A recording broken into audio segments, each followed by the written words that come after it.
Today on DIY Man, I'm going to try my hand at this cool little entryway bench I found online.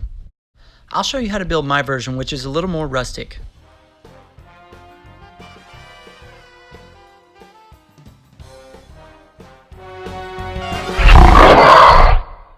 This project cost between $75 and $80. If you want to give your bench a padded seat like I did, you're also going to need these supplies. Let's start this bench by cutting out the legs. I'm cutting 4 2x4s that are 22 inches long.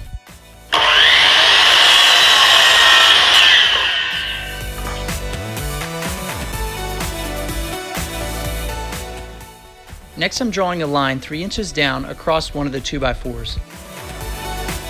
Next, we'll draw a line perpendicular to that one, 1.5 inches from the edge. Now we'll give the bottom of this leg a curved look by using a round object to trace between those two lines. Let's cut out our design.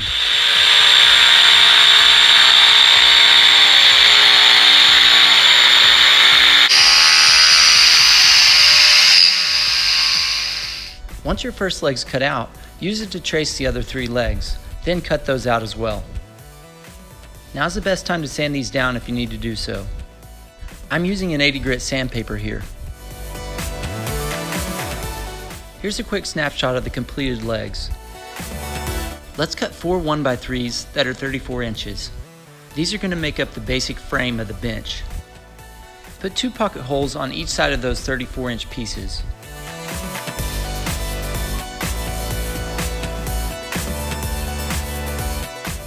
Now let's cut 4 1x3s that are 14 inches. You're going to put 2 pocket holes on each side just like the other ones.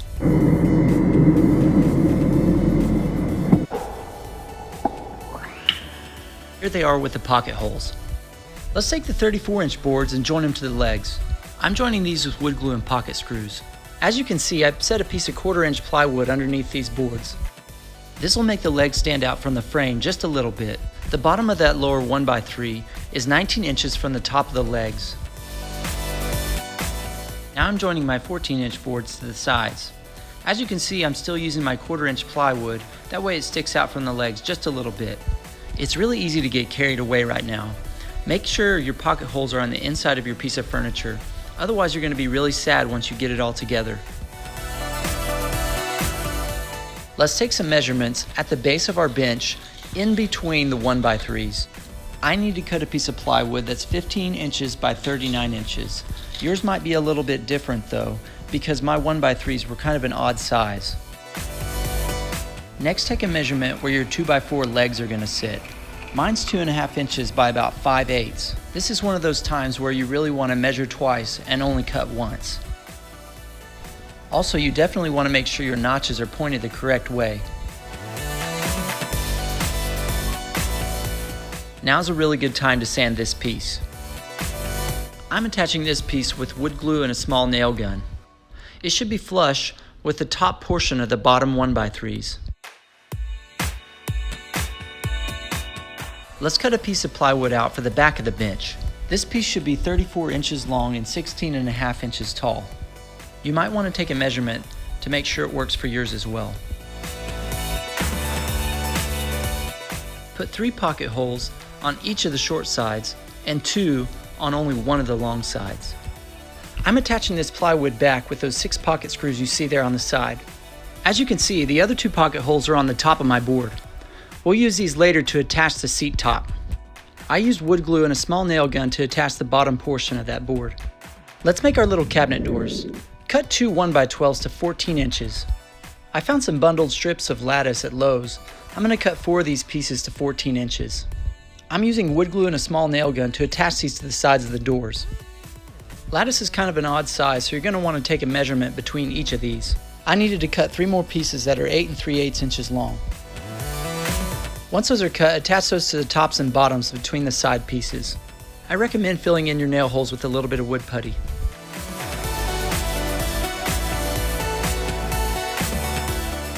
Next, we're going to start working on the sides. Cut 5 1x12s to 16.5 inches. Once that's complete, cut one of these pieces into 2 3/4 inch strips. You should be able to make 4 of these that are 16.5 inches long. Now join each of these strips to the other 16.5 inch 1x12s. I'm using 3 pocket screws and a little bit of wood glue on each one. I'm also using some pocket hole plugs to cover these holes up. You don't have to do this, these holes will be on the inside of your bench. For the 2 I'm using for the outside of the bench, I'm putting 2 pocket holes on the long side and 1 on the top side. This will attach to the seat later on. Here's a little bit better view of those pocket holes you're going to need on these 2 boards. Now I'll use wood glue and pocket screws to attach these side boards. I also used a small nail gun to attach the top and bottom portion.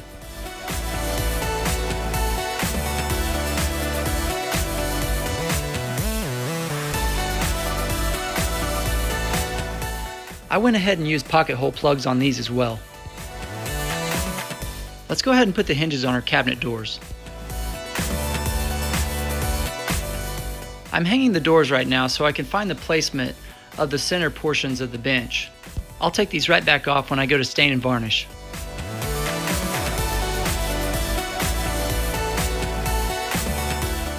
Cut one more 1x3 to 34 inches. I'll also put 2 pocket holes on one of the long sides of this board. Next I'll attach that with wood glue and a small nail gun. Make sure your pocket holes are pointed up. Now I'm installing the center dividers just flush with the outside edge of the door. I'm using wood glue and a small nail gun to attach those as well. I'm using a tape measure to make sure all 4 corners are even. I'm only using wood glue and a small nail gun for these dividers. Now it's time to fill in any nail holes and do any sanding you might need.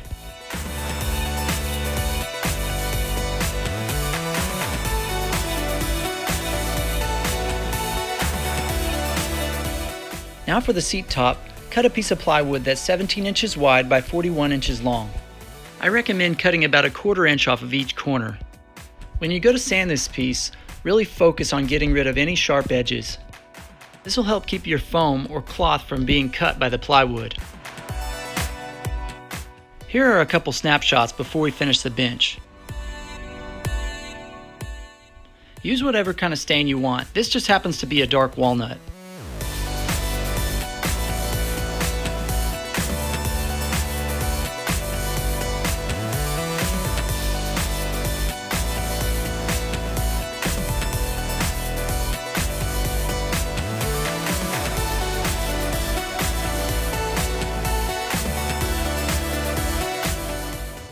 For this bench, I chose to do a spray-on lacquer. It did a decent job, but I prefer to brush on polyurethane. I just wanted to try something a little bit different this time, and this definitely was easier. Let's start working on the seat top. Cut a piece of foam that extends past your board about 1 inch on all 4 sides.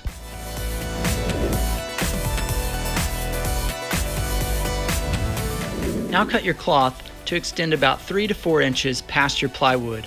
Keep in mind, the thicker your foam, the bigger your cloth needs to be. Now we'll take the cloth and stretch it around the back and attach it with a staple gun. I started with the short sides first and worked my way to the long sides. It's really important to stretch this material as tight as you can get it.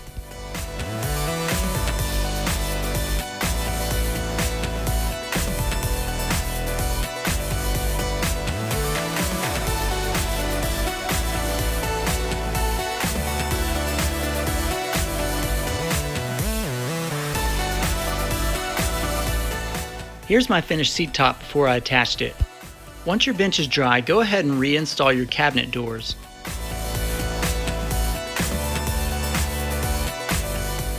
If you bought cabinet knobs, now's the time to put those on too. For this style of cabinet door, you definitely want to install catches though. I installed mine right in the center of the dividers. They're kind of hidden that way. Next we'll install our seat top with the 6 pocket holes that we've made throughout this project. Make sure your screws aren't too long, otherwise somebody's going to get a real surprise when they go to sit down. Thanks for watching, guys. Be sure to watch to the end for some sound advice.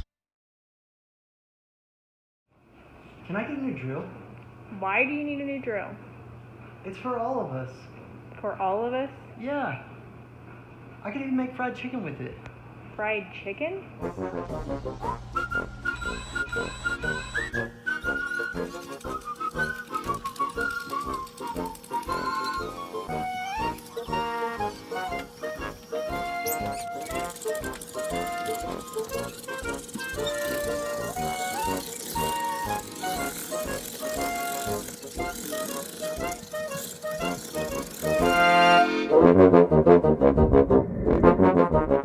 Thank you.